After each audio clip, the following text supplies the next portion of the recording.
ठाढ़ कौशल्या रानी तिलक निरेखली। ई तिलक राम जोगे नाही जी।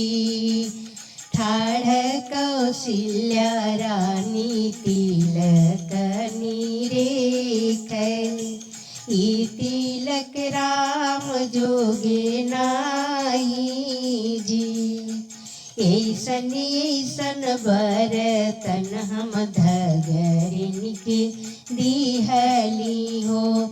ऐसन ऐसन बर्तन हम धगरिन के दिहली हो। बाबू के नार कै कटाई जी। बबुआ के नार कै कटाई जी। ठाढ़ कौशल्या रानी तिलक निरेखली। ई तिलक राम जोगे नाही जी। ऐसन ऐसन अंगूठी हम नौआ की दिहली हो। ऐसन ऐसन अंगूठी हम तनौआ की दिहली हो। बाबू के नह कै कटाई जी।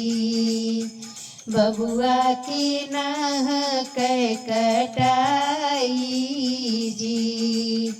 ठाढ़ कौशल्या रानी तिलक निरेखली। ई तिलक राम जोगे नाही जी। ऐसन ऐसन कपड़ा हम पंडित जी के दिहली हो। ऐसन ऐसन कपड़ा हम त पंडित जी के दिहली हो।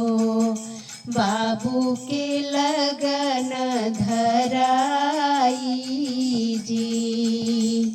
बबुआ के लगन धराई जी। ठाढ़ कौशल्या रानी तिलक निरेखली।